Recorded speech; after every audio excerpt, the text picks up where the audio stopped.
Después de lo que se ha visto en las últimas carreras, se abre nuevamente el debate sobre la seguridad en las competiciones. Cada vez las lesiones son más numerosas y más graves. Y arrancamos estos 10 minutos de contrarreloj individual con el análisis de las noticias más importantes de lo que ha sucedido en el mundo del ciclismo de ruta hoy, 10 de marzo. Y comenzamos precisamente con esa pregunta que se plantea tras lo visto en la segunda etapa de la París-Niza y con la memoria muy fresca de lo que sucedió en la carrera del Strade Bianche durante el fin de semana. También se ha visto incrementado el número de protestas por parte de los corredores a la hora de exigir más seguridad a los organizadores de competiciones. Vamos a analizarlo y a ver cuál es el resultado de las mismas.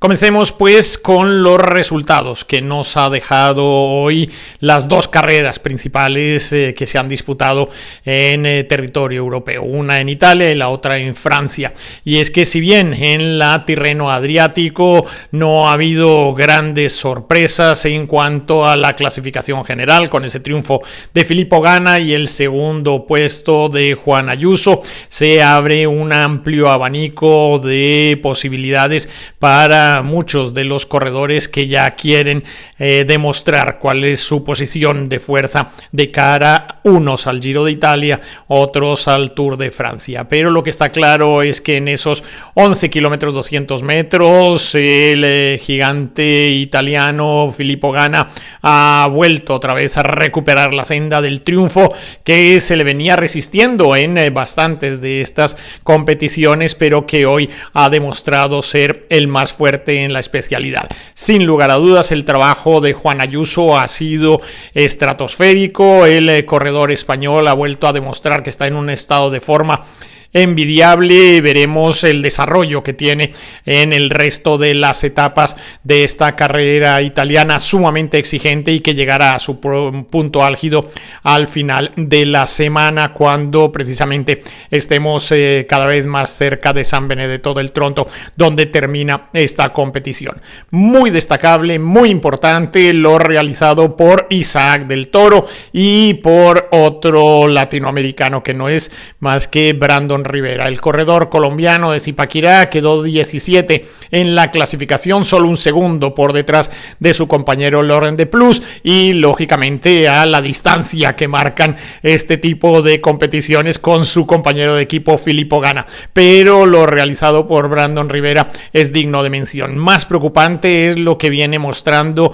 el corredor ecuatoriano Richard Carapaz, que parece no encontrar ese golpe de pedal y tan esencial para poder poco a poco entrar en las quinielas y sobre todo de cara a sus objetivos a lo largo de esta temporada con el Education First. La situación de Richard Carapaz ya se vio que era dubitativa en la Strade Bianche y ahora no ha sido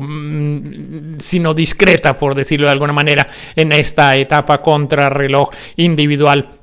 de la Tirreno Adriático. Los demás colombianos, Einer Rubio, el propio Esteban Chávez, más o menos dentro de los tiempos que se esperaba, al igual que Nairo Quintana. Vamos a entrar ahora en la París-Niza, que una etapa relativamente llana,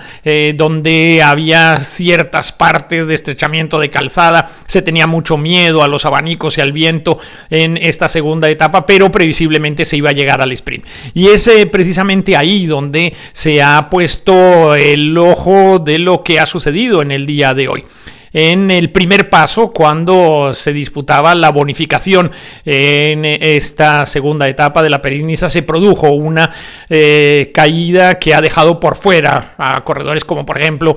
Gorka Sorarain y otros ciclistas importantes del pelotón, y lógicamente se ha reavivado ese debate sobre las caídas que hemos visto en las últimas competiciones de las que tenemos noticias, y lógicamente se refuerza esta idea con lo que sucedió también a falta de 45 kilómetros de la línea de meta en esta misma etapa número 2 de la París-Niza. Ayer habían sido 3 corredores de Ineos, Sheffield entre ellos, y el propio Joshua Tarling, los que habían rodado por los suelos. Tuvieron que hacer un gran esfuerzo. Afortunadamente no fue tan grave la situación de los corredores de Ineos de ayer como sí ha sido de muchos de los ciclistas que se han visto obligados a dejar la carrera, y con la lesión más típica que estamos viendo en estas últimas competiciones, que es la ruptura de clavícula. Hablábamos de ello en la Jaén París Interior, preocupándonos por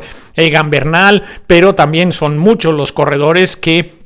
en esta Strade Bianche se han dejado las clavículas como casi un impuesto, un peaje que se tiene que pagar por la participación en este tipo de competiciones, que no deja de ser muy llamativo.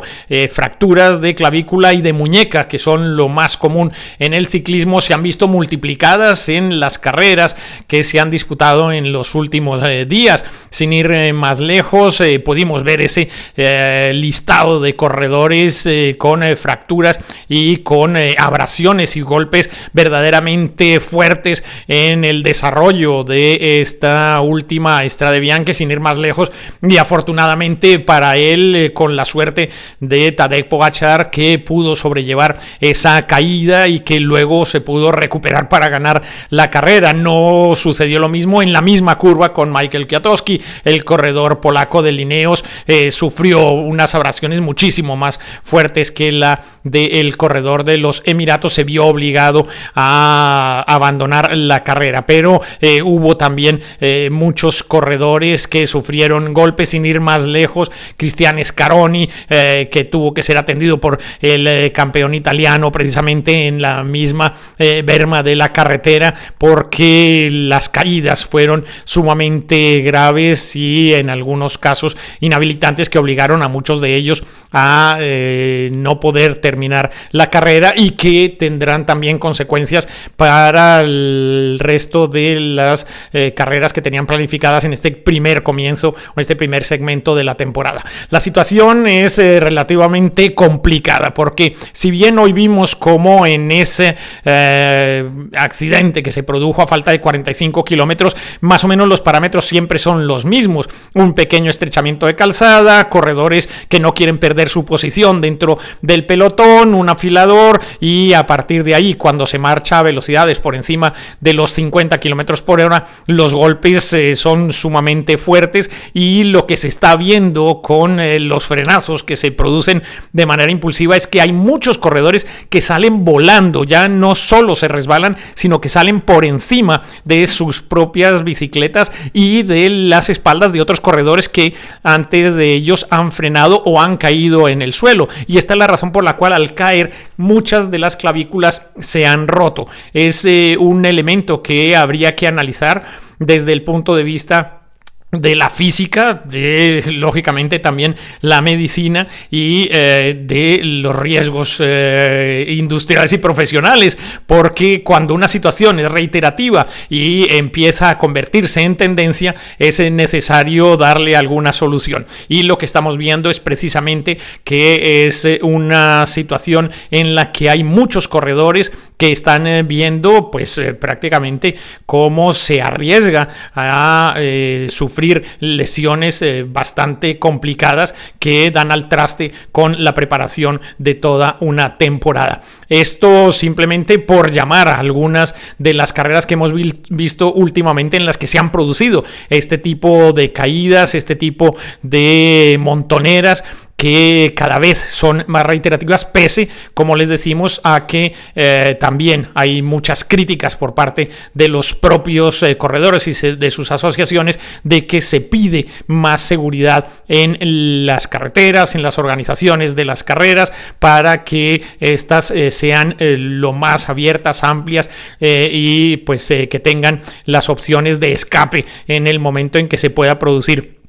un afilador o una montonera de estas características. Sabemos que es muy difícil, lógicamente es un deporte de riesgo, pero lo que llama mucho la atención es que cada vez sean más reiterativas este tipo de golpes y de caídas que están convirtiéndose en inhabilitantes para muchos de los corredores. Queríamos tratar ese tema, de momento yo los invito a que sigan acompañándome en bicicleta. Yo soy Iñaki Berrueta.